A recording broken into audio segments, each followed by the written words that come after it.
day everyone and good day Miss Sigrid. Today we will be discussing about the theories of physical self. And this topic has a 6 theories. The first theory is the embodiment theory to be presented by Miss Groyal. And the second theory is the material self theory to be presented by Miss Aglana. And the third theory is a phenomenological theory to be presented by Miss Boloy. The fourth theory is the somatic therapy, to be discussed or to be presented by Ms. Kalapan. The fifth theory is a perception theory, to be presented by Ms. Malfetria. And the last theory, which is the sixth theory, is the body schema theory, to be presented by Mr. Millares. And we will start our presentation. Today, my topic is all about, or I will be discussing the embodiment theory. So what was embodiment theory? Embodiment theory, it is what you think or what you feel, and that is connected to our physical body or physical self. And it is also about our emotions as a person, like what we think or what comes in our mind that connects to our body. So it's like kung ano ginapaminsar mo sa imo nga utok. Like gina-express sang self mo through actions. So ginapakita mo kung anong gina-imagine mo di sa utok mo, bali ginapagwa mo through actions. And also, just like the body speaks for itself. And this theory manifests through our actions or how we express ourselves. And it is also an idea that our mind and our body work together as a whole. So once ga-work ni siya, ga-work man ang aton nga mind, ga-work man ang aton nga body. And also, just like what you think on your mind, you express it through actions. So, it is more on mind and body connectivity or connectiveness. And also, it states here in one of my resources that I get this topic, key areas where embodiment theory applies. Perception. According to embodiment theory, our perception of the world is influenced by the way our body interacts with it. Okay, and also for the perception, it's like on how you perceive things or on how you foresee things on your own. Kung paano mo siya bala makita.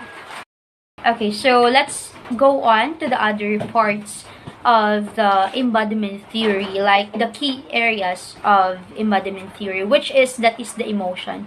So, emotion states here that embodiment theory also implies that emotions are not purely mental experiences but are also deeply tied to bodily states. For instance, emotions like anxiety or joy are felt in the body, and bodily feedback can influence our emotional experiences. So, here's the thing. Kung mag-decision making tabala, like, nagasulod, ginada ba lang aton emotions, right? Like, hindi ta makadecide agad-agad, kay tungod, ang ginapangunahan tas ang aton emosyon. Kung once ang emotion ta mag-una na sa aton nga self, or ga-centered na bala sa aton nga kaugalingon, do like may thoughts ka na nga do dayunon mo pa or hindi, right? So just like what I have said, may ara kita like pang duwa-duwa bala, like example lang, ay anong man himuon ko ni kung himuon ko ni ang anong possible nga matabo, do ka mo na siya bala, which is like may doubt ka na sa kaugalingon mo. Even though kabalo ka nga may possibilities nga it's either good ang effects sang amuna nga decision making mo or it's either bad. So it's up to it depends on the two of them. And also, embodiment theory suggests that our thoughts, emotions, and cognitive are deeply connected to our physical bodies and experiences. Rather than being separate, the mind and body work together to shape how we perceive and interact with the world. So again, just like what I've said earlier, nga ang mind ang kag ang aton nga body like may interconnectivity sila nga duwa. So kung mag-work ang aton nga mind, go-work man ang aton nga body kay man nang connected sila as a whole. And just for example, one of the example here that imagine you're holding a warm cup of coffee while talking to a stranger.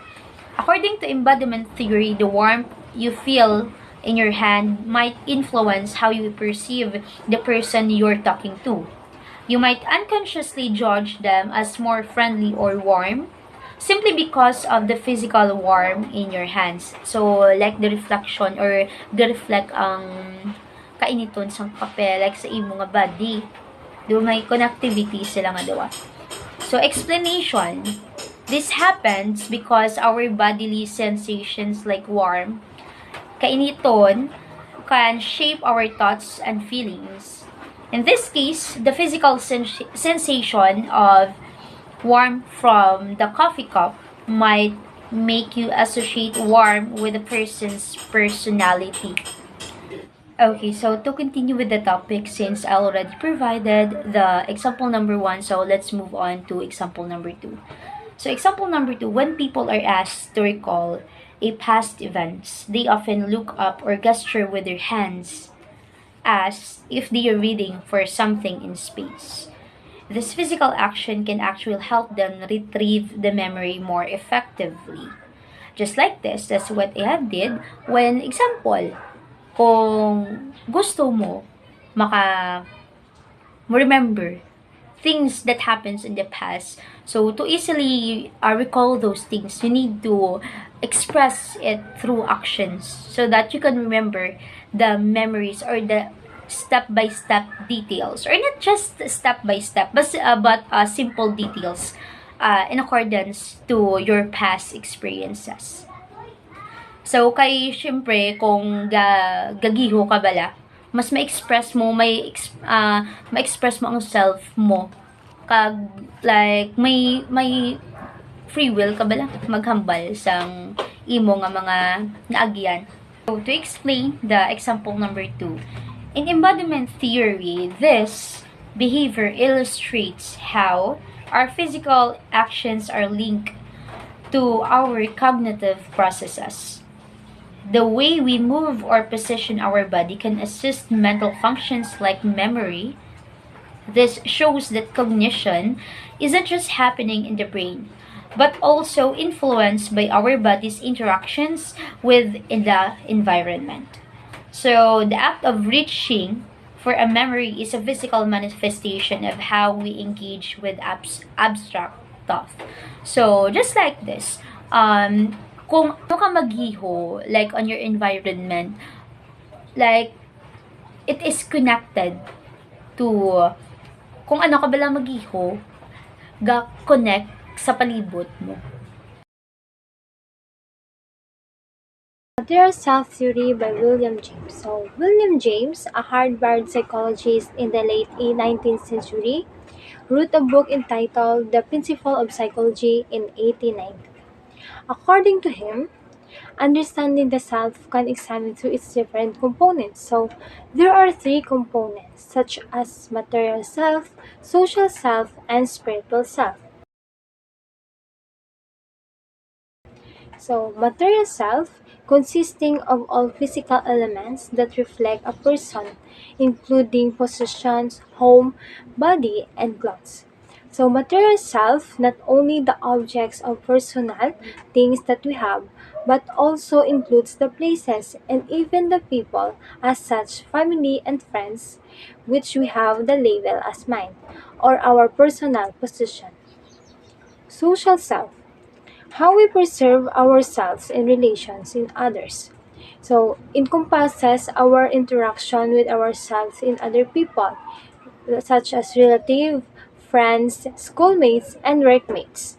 Spiritual self.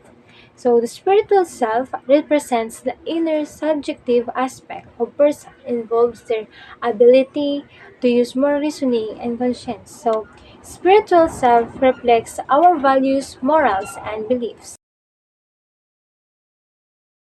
Questions. How does having physical disability alter the way a person views themselves and interact with the world? So, having physical ability can cause a change in person's perceptions. Even his or her confidence and sense of independence can be affected because of physical ability. Interacting with the world, they face obstacles and different treatment from people. Hello everyone, my name is Jojo Reyes Bongoy, and today I will discuss about one of the theories of physical self, and that is the phenomenological theory of the body. So, what is the phenomenological theory of the body? The phenomenological theory of the body is a philosophical approach that emphasizes the life experiences of the body as the foundation for understanding human consciousness and self-awareness. The phenomenological theory of the body is closely associated with Maurice Merleau-Ponty. In his work, particularly in Phenomenology of Perception, Merleau-Ponty explores the body as the primary site of experiencing and interacting with the world.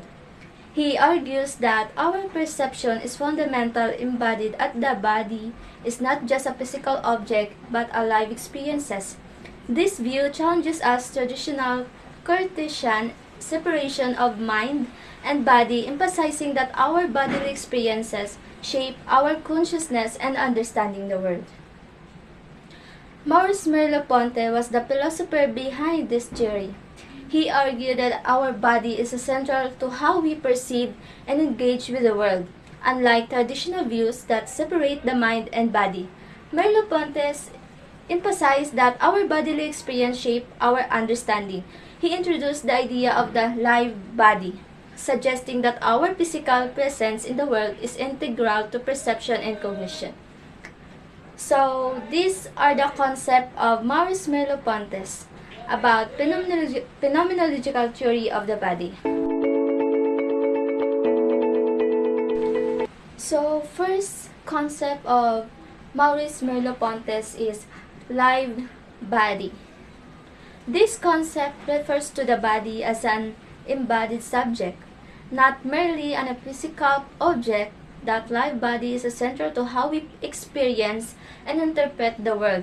It is through our bodily experience that we engage with our surroundings and form our perceptions.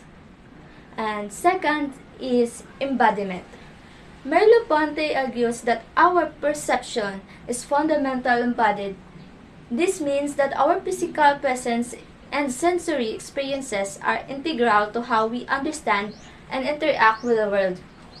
Our senses are not detached from our body, but we deeply connected to our bodily experiences. So the third is intentionality.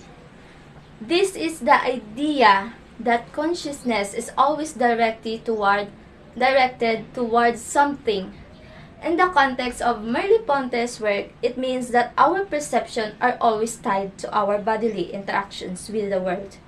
We perceive things through the body and its movements, which shapes our consciousness experiences.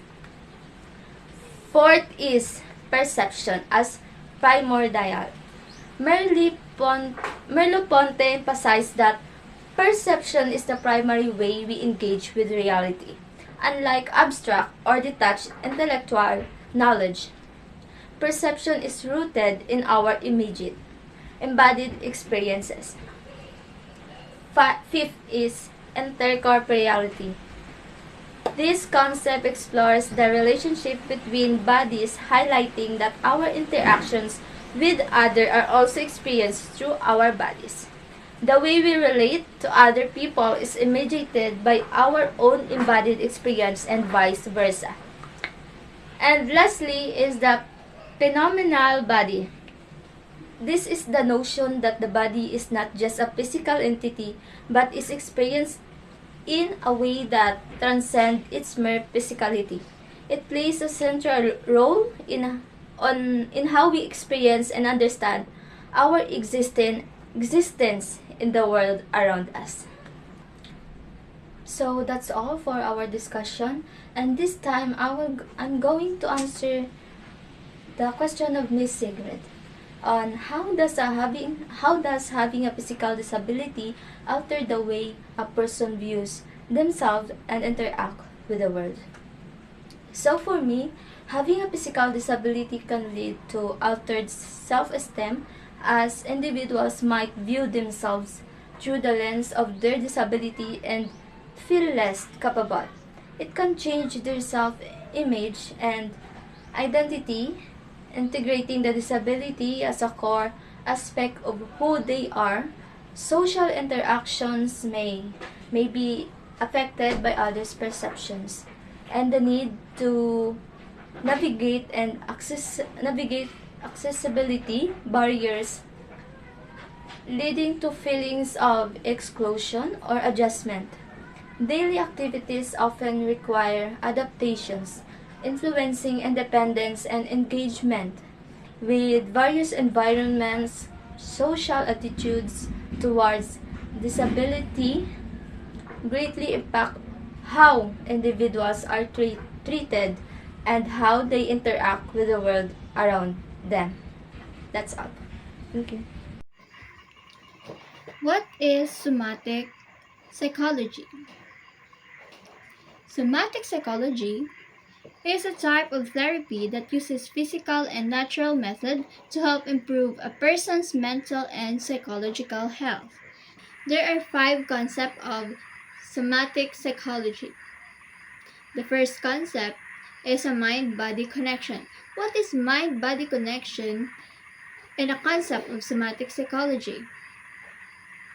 The body holds memories and emotions, and that physical sensation can provide insight into psychological states. The second concept of somatic psychology is a body awareness. What is body awareness and concepts of somatic psychology? Practitioners encourage clients to develop awareness of their bodily sensation, movements, and posture as a means to access and process emotion. The third concept of somatic psychology is trauma. What is trauma in somatic psychology? This approach is great for dealing with trauma because it helps people let go of tension and emotion that can cause psychological issues. Not only trauma, somatic psychology also deals people dealing with anxiety, depression, and other mental issues. The fourth concept is holistic healing. What is holistic healing in the concept of somatic psychology? Somatic psychology uses different methods like breathing exercises, movements, mindfulness, and creating activities to promote healing and self-discovery.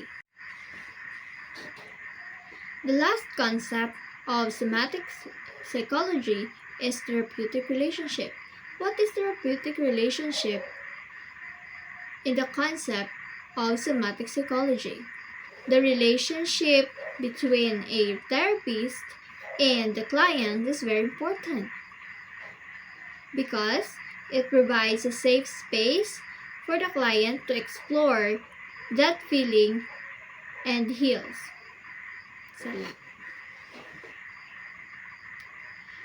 The last concept of somatic psychology is therapeutic relationship.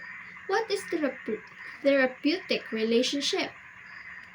The relationship between the therapist and the client is very important because it provides a safe space for the client to explore their feelings and heal. Good day, everyone. I am Joshua Team of Atria. So our topic today is theories of physical self, and this is self-perception theory. But before we proceed to the definition of this theory, let's find out who was the person who proposed this theory.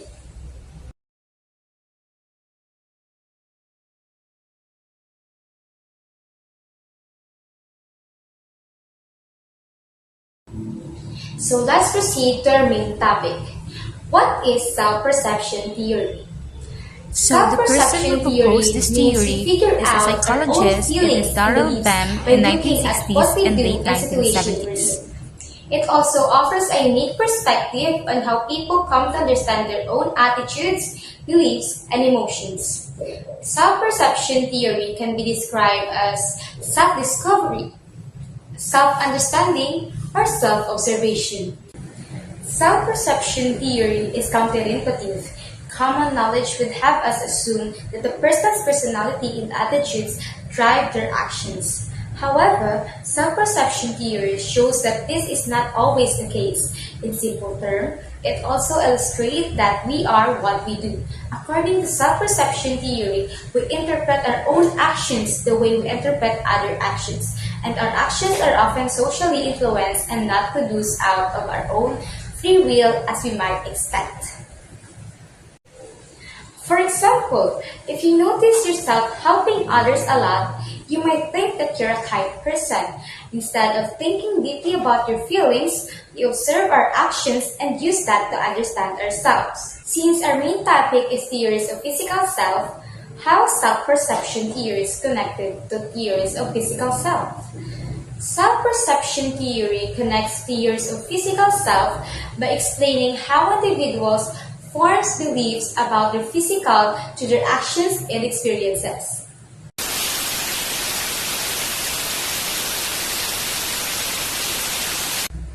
How does having physical disability alter the way person view themselves and interact with the world?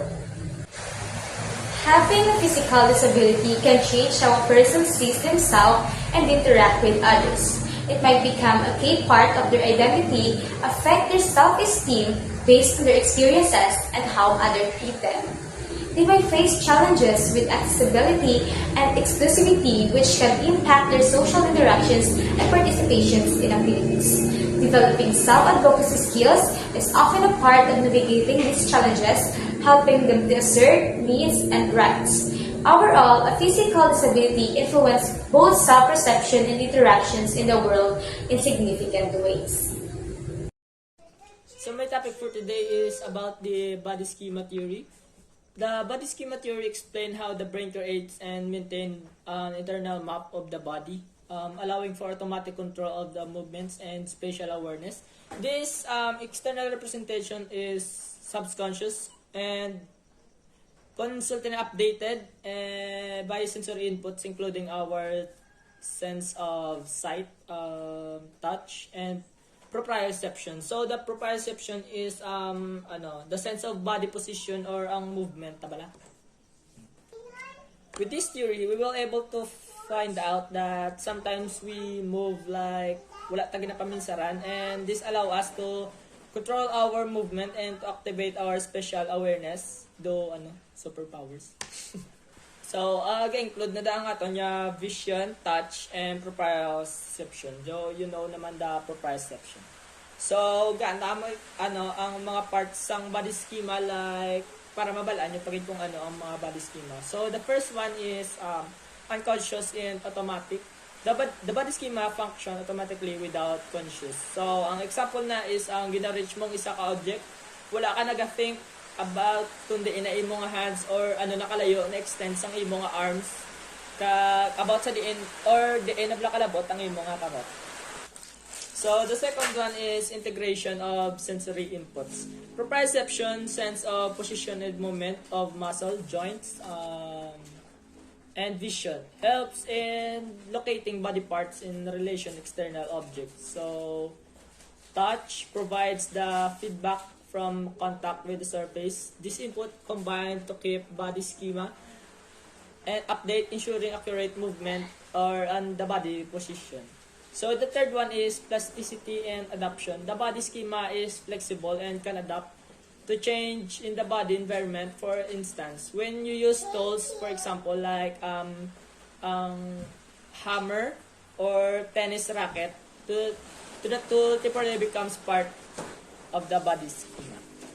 So I will give you an example of the body schema kung paano sa ga-work.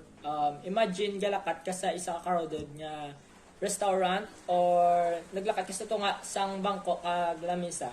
Ang ability mo nga ka sa body schema is mag-look ka sa space between them and ma-determine mo nga makasulod ka sa tunga nila and makafit ka based sa imo nga body schema. So, ganda pakita mo last na example is reaching a cup of or baso. Gina-reach mo na ang baso, wala ka naga-consciously think about the length sang imo nga kamot, sang imo nga elbow, or wala na blagagana ang imo nga body, ay imo nga brain kung paano mag-function gid sang tama. Like, kung magpudjot ka sang baso, like this. Wala na ako na minsan kung paano gid. Like, wala ako nagipaminsaran kung ano nakalaba ang akong kumot because kita ko man niya lapit sa akon. The body schema theory was first developed by Sir Henry. Henry. Yes. It was Henry Head, a British neurologist in the early 20th century. And later this concept was expanded and elaborated. So